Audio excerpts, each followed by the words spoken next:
Jesus. കർത്താവിൽ പ്രിയ സഹോദരങ്ങളെ, ഇന്ന് കേരളത്തിലേക്ക് നോക്കിയാൽ അനേക ചർച്ചകൾ നിലനിൽക്കുന്നുണ്ട്. ഇന്നൊരു ചർച്ചിൽ എത്ര പേര് മാനസാന്തരപ്പെടുന്നുണ്ട്? ഇവിടെയാണ് നമ്മൾ ശ്രദ്ധിക്കേണ്ടത്. എന്തിനു വേണ്ടിയിട്ടാണ് ഇങ്ങനെ കൂണുപോലെ ചർച്ചകൾ അതിഭയങ്കരമായി ഫണ്ടുകൾ ഉണ്ടാക്കി പലരുടെ കയ്യിൽ നിന്നും പിഴിഞ്ഞ് മേടിച്ച് ഉണ്ടാക്കി വയ്ക്കുന്നുണ്ട് ചർച്ചുകൾ? ഇതാർക്കാണ് പ്രയോജനം? എത്ര കുടുംബങ്ങൾ ചർച്ച് മാനസാന്തരപ്പെടുന്നുണ്ട്? പലരും ഇന്ന് ചർച്ച് വിട്ട് ഇതര സഭകളിലേക്ക് ഓടിക്കൊണ്ടിരിക്കുകയാണ്. അവൾ പറയുന്നത് ഞങ്ങൾക്ക് ക്രിസ്തുവിനെ കാണാൻ കഴിയുന്നില്ല. ഇവിടെയെല്ലാം നമ്മൾ ശ്രദ്ധിക്കേണ്ട അധികാരികൾ, പുരോഹിതന്മാർ ശ്രദ്ധിക്കേണ്ട ഒരു കാര്യമുണ്ട്. കുഞ്ഞാടുകൾ തെറ്റിപ്പോകുമെങ്കിൽ, അവർ ഓരോ ഇടവകൾ വിട്ട് മറ്റ് തലത്തിലേക്ക് പോകുന്നുവെങ്കിൽ അതിൻ്റെ ഉത്തരവാദികൾ നിങ്ങളാണ്. കാരണം ദൈവം പറയുന്നതും പറയാത്തതും ദൈവം കൽപ്പിക്കാത്തതും യഹോവ അറച്ചു തുപ്പിയതിനെയെല്ലാം ഇന്ന് ആഗോള കത്തോലിക്ക സഭ പോലെയുള്ള സഭകളിലേക്ക് എടുത്തുകൊണ്ടുവന്ന് ജനത്തെ മനഃപൂർവ്വം പണത്തിന് വേണ്ടി ആരാധിപ്പിക്കുന്ന പുരോഹിതന്മാരും അധികാരികളും അതിനോടനുബന്ധിച്ച് കൂടെ നിൽക്കുന്ന കുറെ ജനങ്ങളും. നിങ്ങൾ ശ്രദ്ധിക്കേണ്ടത്, ഇപ്പോഴത്തെ ഈ ലാഭം പോകും, പിന്നീട് തലമുറകൾ നശിച്ചു കൊണ്ടിരിക്കുന്ന ഒരു ലോകത്തിലേക്കാണ് വരാൻ പോകുന്നത്. എന്നും ഇരുളല്ല, എന്നും വെളിച്ചമല്ല എന്ന് നിങ്ങൾ ഓർക്കണം. ഈ യൂട്യൂബ് ചാനലിൽ അദ്ദേഹം ഒരു കമന്റ് ഇട്ടു, എപ്പോഴും വിഗ്രഹം ബോറിംഗ് ആണെന്ന് അദ്ദേഹം പറയുന്നത്. നിങ്ങളായിരിക്കുന്ന ചർച്ചിൽ നിങ്ങൾ ആദ്യം ശ്രദ്ധിക്കേണ്ടത്, നിങ്ങൾ കത്തോലിക്ക സഭയിലാണെങ്കിൽ അല്ലെങ്കിൽ ഇതര സഭകളിലായിക്കോട്ടെ, യഥാർത്ഥത്തിൽ അപ്പോസ്തല ഉപദേശത്തിലൂടെയാണോ നിങ്ങളുടെ ചർച്ച പോകുന്നതെന്ന് ശ്രദ്ധിക്കുക. നിങ്ങൾ ഇടുന്ന വീഡിയോയെ നിങ്ങൾ തെറ്റായി കാണുകയല്ല ചെയ്യേണ്ടത്. അതിൻ്റെ അകത്ത് എന്തെങ്കിലും ശരിയുണ്ടെങ്കിൽ ആ ശരിയെ നിങ്ങൾ ഇമ്പോർട്ടൻ്റ് ആക്കി നിങ്ങൾ പഠിക്കുകയാണ് ചെയ്യേണ്ടത്. നിങ്ങളുടെ ചർച്ചകളിൽ നിന്ന് വിഗ്രഹം ശരിയാണെന്ന് നിങ്ങൾ പറയുമ്പോൾ വിശുദ്ധ ബൈബിൾ തെറ്റാന്ന് പ്രഖ്യാപിക്കുന്നുവെങ്കിൽ അതിനെ നിങ്ങൾ തെറ്റായി കാണണം.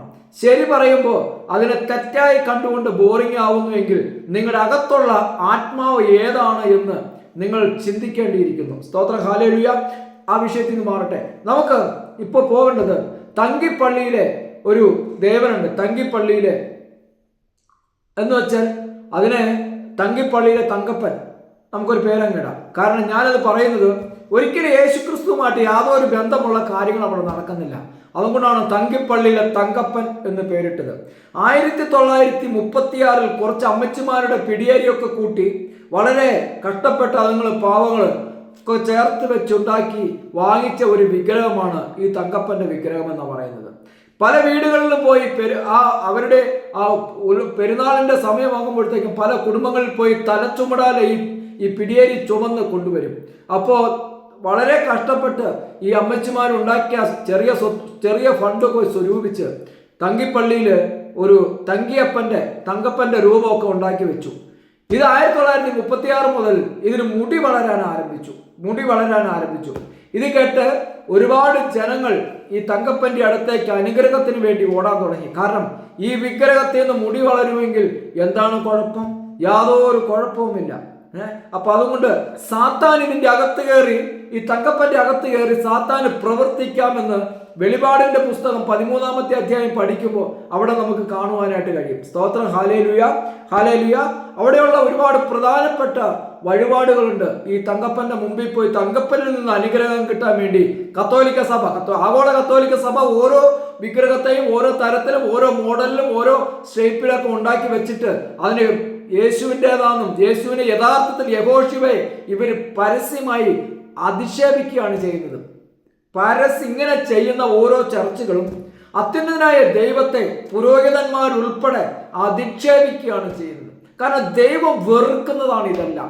എന്നിട്ട് അതിൻ്റെ പേരിൽ വിശുദ്ധ മാതാവിൻ്റെയും അതുപോലെ യേശുക്രിസ്തുവിൻ്റെയും അല്ലെങ്കിൽ ക്രിസ്തുവിന് വേണ്ടി രക്തസാക്ഷികളായവരുടെയൊക്കെ പേരിൽ ഉണ്ടാക്കി വെച്ച് കോലം കെട്ടിക്കുന്ന വിഗ്രഹം ഇവർ ചെയ്യുന്ന അനീതിയോട് സാധാ ജനങ്ങളെ സാത്താനിലേക്ക് കൂടുതൽ അടുപ്പിച്ച് കൊണ്ടുപോയി നശിപ്പിച്ച് കളയാണ്. വചനം കൊടുത്ത് രക്ഷിക്കുവാൻ ഒരുത്തനുമില്ലെന്ന് കേരള സഭയിൽ യഥാർത്ഥത്തിൽ സംഭവിച്ചുകൊണ്ടിരിക്കുന്നതാണ്. കുറച്ച് കഴിയുമ്പോൾ ജനങ്ങൾ, പുതിയ തലമുറകൾ നിരീശ്വരവാദികളായി മാറാനിരിക്കുന്നു. കാരണം ചർച്ചുകൾ ക്ലബാക്കി മാറ്റേണ്ട ഒരവസ്ഥയിലേക്കാണെന്ന് കേരളത്തിലെ ഓരോ ചർച്ചുകളും എത്തിപ്പെട്ടുകൊണ്ട് കാഴ്ചയോടെ വെച്ചുകൊണ്ടിരിക്കുന്നതെന്ന് ഓർത്താൽ അധികാരികളെ നിങ്ങൾക്ക് നല്ലതാണ്. സ്തോത്രം. Hallelujah, hallelujah. ഇവിടെ അവർ പറയുന്ന ഹൃദയം അലിയിക്കുന്ന വഴിപാടും നേർച്ചകളാണ്. ഹൃദയം അലിഞ്ഞു പോകുമെന്ന് പറയുന്നത് എന്താണ്? ഒന്നാമത്തെ വഴിപാട് തൊട്ടിൽ നേർച്ച.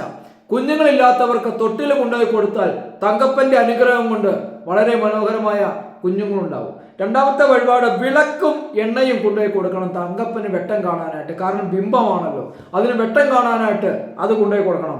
മൂന്നാമതാണ് തങ്കപ്പനെ കിടന്നുറങ്ങാൻ പട്ടും തലയണയും കൊണ്ടുപോയി കൊടുക്കണം. കേൾക്കുമ്പോൾ നിങ്ങൾക്ക് ചിരി വരും. ഞാനും ഇത് ആദ്യം ഓർത്തു, പക്ഷേ പഠിച്ചു കഴിഞ്ഞപ്പോൾ ഇദ്ദേഹത്തിനുള്ള വഴിപാടുകളാണ് ഇതെല്ലാം. ഈ മരത്തടിക്ക് ഞാൻ വളരെ വേദനയോടുകൂടി ഞാൻ ചിന്തിച്ചു, ദൈവമേ, യഥാർത്ഥത്തിൽ ബൈബിൾ ഒരു പ്രാവശ്യമെങ്കിലും ഈ ആഗോളതലത്തിലെ കത്തോലിക്കയോ അല്ലെങ്കിൽ ഇതിനെ അനുബന്ധിച്ച് നടക്കുന്ന ഈ മുണ്ണക്കുഞ്ഞാടുകളും ഒരു ദിവസമെങ്കിലും യഥാർത്ഥമായി ഇരുന്ന് ഈ ബൈബിളൊന്ന് പഠിച്ചിരുന്നുവെങ്കിൽ എന്ന് ശ്രദ്ധിക്കും. കാരണം അക്രൈസ്തവരും നോക്കുമ്പോൾ അവരാണ് ബെസ്റ്റ്. ഞാൻ അവരെ പിന്താങ്ങുന്നതല്ല, പക്ഷേ ഈ ക്രിസ്ത്യാനികളെക്കാൾ കുറച്ചുകൂടി ഭേദം അവരാണ്. കാരണം അവർക്ക് പോലും ഇപ്പോൾ സ്വസ്ഥമായി അവരുടെ ദേവന് നേർച്ച കാഴ്ചകൾ അർപ്പിക്കാൻ പറ്റത്തില്ല.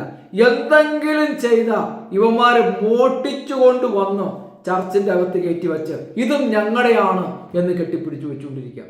എന്ന് വെച്ചാൽ രണ്ട് തീരെ കുഞ്ഞുങ്ങൾ രണ്ടുപേർക്ക് ഒരാൾക്കൊരു കളിപ്പാട്ടം കൊടുത്താൽ അടുത്ത കുഞ്ഞ് അത് എങ്ങനെയെങ്കിലും മേടിച്ച് കയ്യിലാക്കാൻ നോക്കും. ഇനി തിരിച്ച് ആ കുഞ്ഞിന്റെ കയ്യിൽ നിന്ന് ബലമായിട്ട് മേടിച്ചാൽ ആ കുഞ്ഞ് കിടന്ന് നിലവിളിക്കും. ഇതുപോലെയാണ് ഇന്ന് നടന്നുകൊണ്ടിരിക്കുന്നത്. അത് കഴിഞ്ഞ് അതുപോലെ മറ്റൊരു വഴിപാടാണ് നിരങ്ങ് നേർച്ച. നിരങ്ങണം. അതുപോലെ ഉരുൾ നേർച്ച. ഇതെല്ലാം കഴിഞ്ഞ് ക്ഷീണിതനായി വന്നു കഴിയുമ്പോൾ തങ്കപ്പൻ്റെ അവിടത്തുനിന്ന് ഒരു ഔഷധ കഞ്ഞി കിട്ടും. ഈ വഴിപാടുകളെല്ലാം കഴിച്ച് വളരെ ശാരീരികമായി പീഡിപ്പിച്ച് എല്ലാം കഴിഞ്ഞ് സ്വസ്ഥമായി വന്നിരിക്കുമ്പോൾ തങ്കപ്പൻ്റെ അവിടുന്ന് പുണ്യാഹ കഞ്ഞി എന്ന് പറഞ്ഞൊരു വഴിപാട് കഞ്ഞി കിട്ടും. അത് കുടിച്ചാൽ ചടപുട എഴുന്നേറ്റു അനുഗ്രഹം അമ്മച്ചിമാര് പിടിയേരി തലേ ചുമന്ന് കൊണ്ടുവരുന്ന പോലെ കൊച്ചമ്മമാർക്ക് തലേ ചുമന്ന് കൊണ്ടുപോകാം. ഇവിടെ നിയമാവർത്തന പുസ്തകം അതിൻ്റെ 18-ാമത്തെ അധ്യായത്തിൽ നമ്മൾ താഴേക്ക് വായിക്കുമ്പോൾ അതിൻ്റെ 18-ാം അധ്യായം 9-ാമത്തെ വചനം, നിന്റെ ദൈവമായ യഹോവ നിനക്ക് തരുന്ന ദേശത്ത് നീ എത്തിയ ശേഷം അവിടുത്തെ ജാതികളുടെ മ്ലേച്ഛതകൾ നീ പഠിക്കരുത്, നീ അത് ചെയ്യരുത്. ഇതിനെ മ്ലേച്ഛതയായിട്ട് കർത്താവ് കാണുന്നത്. ഈ തങ്കിപ്പള്ളിയിലെ തങ്കപ്പന് കൊടുക്കുന്ന കാര്യങ്ങൾ മ്ലേച്ഛതയായിട്ടാണ് ദൈവം കാണുന്നത്. 110 കമ്മിറ്റി അംഗങ്ങളും പുരോഹിതന്മാരെല്ലാം ചെയ്ത് ജനങ്ങളെ ഇങ്ങനെ ചെയ്യുമ്പോൾ ഇതിനെ എന്തെന്ന് വിളിക്കണം? മ്ലേച്ഛത. തങ്കപ്പന് കൊടുക്കുന്ന കാര്യങ്ങൾ മ്ലേച്ഛതയാണ്. ഇതിനെ കാലാകാലങ്ങളിൽ മുടി നീണ്ട് ഇപ്പം ഞാൻ ഓർക്കുക 1936 നീണ്ട മുടി 2025 എത്രമാത്രം മുടി നീണ്ടിട്ടുണ്ടാവും. അതിൻ്റെ പേരിൽ എത്രയോ വഴിപാടുകളും നേർച്ചകളും ഈ ജനത്തിന്റെ കയ്യിൽ നിന്ന് മേടിച്ച് പങ്ക് പറ്റിയിട്ടുണ്ടാവും ഇവര്. ഇത് കൊടുക്കാൻ കുറെ ചേട്ടത്തിമാരും ചേട്ടന്മാരും. Hallelujah, hallelujah. അവർക്ക് ഇപ്പൊ ഞാൻ ആദ്യമേ പറഞ്ഞു, അക്രൈസ്തവരായവർക്ക് സ്വസ്ഥമായി അവരുടെ അമ്പലങ്ങളിൽ അവർക്ക് നേർച്ച കഴിക്കാൻ പറ്റത്തില്ല. അവരുടെ ബലിയായിരുന്നു, അവരത് നടത്തിക്കൊണ്ടിരുന്നതാണ്, അത് അവരുടേതായിരുന്നു. ഇവിടെ അതിന് മോട്ടിച്ച് അതിന് പേരിട്ടു ദിവ്യ ബലി. ഒരു പേരം കിട്ടു, ഇനി ഞങ്ങളുടെയാണ് ബലി. രണ്ടാമത് പൂജ, അത് അവരുടെ ദേവന് നടത്തിക്കൊണ്ടിരുന്നതാണ്. ഇവർ പോയി അതിനെ മോട്ടിച്ചെടുത്ത് കൊണ്ടുവന്നിട്ട് ദിവ്യ പൂജ എന്നിവർ പേരം കേട്ടു. മൂന്നാമത് ശയനപ്രദക്ഷിണം, അത് അവരുടെ ആയിരുന്നു.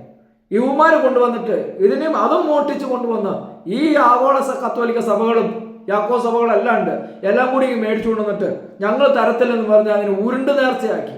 ഉരുൾ നേർച്ച ഇപ്പൊ ചർച്ചിന് മുറ്റും കിടന്ന് ഉരുൾ നേർച്ച ആടിക്കൊണ്ടിരിക്കുക. ദീപാരാധന, അത് അവരുടെയാണ്, അത് അവരുടെ ദേവന്റെ ദേവിയുടെയാണ്. അത് തട്ടിപ്പറിച്ച് മേടിച്ചു കൊണ്ടുവന്ന് ദീപക്കാഴ്ചയാക്കി വെച്ചു. അതുപോലെ ആരതി, അതുപോലെ വെടി വഴിപാട്, അത് അവരുടെയാണ്. ഇവിടെ വെടി നേർച്ചയാക്കി മാറ്റി. അവിടെ വെടി വഴിപാടായിരുന്നു, ഇവിടെ വെടി നേർച്ചയാക്കി അതും കൊണ്ടുവന്ന് വെച്ചു. ഇതിന് ധ്വജസ്തംഭം എന്ന് വെച്ചാൽ കൊടിമരം, കൊടിയേറ്റ്, അത് അവരുടെ, അതും മേടിച്ച് കൊണ്ടുവച്ചു. തുലാഭാരം, അത് അവരുടെയാണ്. അത് തൂക്കപ്പാച്ചോറാന്ന് പറഞ്ഞാൽ അതും മേടിച്ചു കൊണ്ടുവന്ന് വെച്ചു. ഇനി എഴുത്തിനിരുത്തിക്കൊണ്ട് എല്ലാം കഴിഞ്ഞ് അവർ ആ പാവങ്ങൾ അത് ചെയ്തുകൊണ്ടിരുന്നു. അതും മേടിച്ച് ഇത് ഞങ്ങളുടെ അന്ന് മേടിച്ചുകൊണ്ടിരുന്നു. ശബരിമലയ്ക്ക് അവരവരുടെ ദേവന്റെ അടുത്തേക്ക് പോകണം. ഇത് ഞങ്ങളൊന്ന് മലയാറ്റൂര് അവർ തലയിൽ കെട്ടുവെച്ച പോണെങ്കിൽ ഞങ്ങൾ കുരിശു വെച്ച് കയറാൻ ഞങ്ങൾ ആരംഭിച്ചു. സ്വസ്ഥമായിട്ട് അവരെയും ഇന്ന് ആരാധിക്കാൻ പെടത്തില്ല. യുവമാര് ഈ കൂടിയ ജനത്തെ നശിപ്പിച്ചു കളയുന്ന ഒരവസ്ഥയിലേക്ക് മാറിക്കൊണ്ടിരിക്കും. എത്രയോ മ്ലേച്ഛതയാണ് നടന്നുകൊണ്ടിരിക്കുന്നത് ഈ തങ്കപ്പന്റെ പള്ളിയിൽ. അപ്പൊ ഇതുപോലെ കേരളത്തിലെ ഓരോ ചർച്ചും, തമിഴ്നാട്ടിലേക്ക് നോക്കിയാൽ ഇതിനപ്പുറം ആഗോള കത്തോലിക്ക സഭയിൽ തമിഴ്നാട്ടിലേക്ക് ഞാൻ എടുത്തില്ല. തമിഴ്നാട്ടിലേക്ക് എടുക്കാൻ പോയി കഴിഞ്ഞാൽ ഇതിനേക്കാൾ അപ്പുറമാണ്. ചെമ്പരപ്പടിയിട്ടിരുന്ന് തലയിൽ മൂർഖം പാമ്പ് 10 വിടർത്തിരുന്ന യേശു തമിഴ്നാട്ടിൽ ഉണ്ടാക്കി വെച്ചിരിക്കുന്നു. ഓരോ സ്ഥലത്തും ആഗോള കത്തോലിക്ക സഭ ഉണ്ടാക്കി വെച്ച് ആരാധിക്കുന്നത് കേട്ടാൽ വിശുദ്ധ നിയമാവർത്തന പുസ്തകത്തില് അതിന്റെ 12-ാമത്തെ അധ്യായത്തിലേക്ക് നോക്കുമ്പോൾ ഈ കാര്യങ്ങൾ ചെയ്യുന്നവനെല്ലാം, ഇപ്പൊ ഞാൻ മുൻപ് പറഞ്ഞ കാര്യങ്ങൾ ചെയ്യുന്നവനെല്ലാം എന്തായി? യഹോവയ്ക്ക് വെറുപ്പാന്നാ പറയണേ. യഹോവയ്ക്ക് വെറുപ്പായി ജനത്തെ. അത്ര ഈ ജനത്തെ ദൈവം വെറുത്തുകൊണ്ടിരിക്കുക, ഈ സഭയെ. എന്നിട്ട് എത്രയോ ആളുകൾ നഷ്ടപ്പെട്ടുകൊണ്ടിരിക്കുന്നു. വചനം കൂടെ ഒരു പ്രാവശ്യമെങ്കിലും ഈ വചനം വായിച്ചിരുന്നെങ്കിൽ മണലിൽ കൂടി ഉരുണ്ടുകൂടുക അടുത്ത നേർച്ചയാണ് അവരുടെ. അങ്ങനെ ഒരുപാട് നേർച്ച. ഈ നേർച്ചകൾക്കെല്ലാം പൈസ അടയ്ക്കണം. ഈ നേർച്ച ചെയ്യുന്നതിനെല്ലാം പൈസ അടച്ച് രസീത് മേടിക്കണം. അതുപോലെ മുട്ടുകുത്തി വഴിപാട്. ഈ തങ്കപ്പന്റെ മുമ്പിൽ പോയി മുട്ടുകുത്തി വഴിപാട്. രാത്രി 12 മണിയാകുമ്പോൾ, കഷ്ടാൽ വാഴ്ച രാത്രി 12 മണിയാകുമ്പോൾ ഈ തങ്കപ്പന്റെ ഈ മുടി നീണ്ട തങ്കപ്പന്റെ രൂപം മുല്ലപ്പൂ പന്തലിലേക്ക് ഇറക്കും. എല്ലാവരും നിന്ന് ഇതിന് ഉമ്മ വയ്ക്കണം. ഒരു പ്രത്യേക വഴിപാടാണ്. ഇവിടെ എല്ലാം ആർക്കാണ് നേട്ടം? ഇവിടെ ആർക്കാണ് നേട്ടം? പോകുന്ന ജനത്തിനാണോ അല്ല അധികാരികൾക്കാണോ? ഇത് എവിടെ നിന്നാണ് ഇത് വന്നത്? നമുക്ക് ശ്രദ്ധിക്കണ്ടേ? Hallelujah, hallelujah. തങ്കയിലെ കലാരാജപം ഭഗവാന്റെ ശവകുടീരത്തിന്റെ പ്രാർത്ഥന നടത്തിയിരുന്നു. അതായത് തങ്കയിലെ കലാരാജപം ആ ഭഗവാന്റെ ശവകുടീരത്തിൽ നടത്തിയ പ്രാർത്ഥന ആയിരുന്നു ഇത്. അത് അവിടെ നിന്ന് കോപ്പി അടിച്ച് ആ പ്രതിമ ഒരു ഗ്ലാസ് പെട്ടിയിൽ തുറന്ന് ആരാധനയ്ക്ക് സൂക്ഷിക്കുമായിരുന്നു എന്ന് പറയണേ ആദ്യകാലത്ത്. അപ്പോൾ ഈ സ്ഥലത്ത് ഇന്നും ആ ശവകുടീരത്തിൽ പ്രാർത്ഥന കഴിക്കുന്നുണ്ട്. ആ പ്രാർത്ഥന എവിടെ കൊണ്ടുവന്നു? തങ്കിപ്പള്ളിയിൽ തങ്കപ്പന്റെ അടുത്തേക്ക് കൊണ്ടുവന്നു. അപ്പോൾ ബൈബിള് നമ്മൾ എന്തു പഠിപ്പിക്കുന്നു? നിന്റെ ദൈവമായ യഹോവ നിനക്ക് തരുന്ന ദേശത്തെത്തിയ ശേഷം അവിടുത്തെ ജാതികളുടെ മ്ലേച്ഛത നീ പ്രവർത്തിക്കരുത്. നീ പാഷാണ്ഡതകൾ പറഞ്ഞ്, നീ ഒരുപാട് പാഷാണ്ഡതകളും കഴിഞ്ഞ കാലങ്ങളും പറഞ്ഞ്, ലോകസ്നേഹം പറഞ്ഞ്, തന്നെ പോലെ തന്റെ അയലക്കാരനെ സ്നേഹിക്കണമെന്ന് ദൈവം പറഞ്ഞത് അവന്റെ ദേവനെ കോപ്പിയടിച്ച് അവന്റെ ആചാരങ്ങളെ മോഷ്ടിക്കാനല്ല പറഞ്ഞു നിന്നോട്.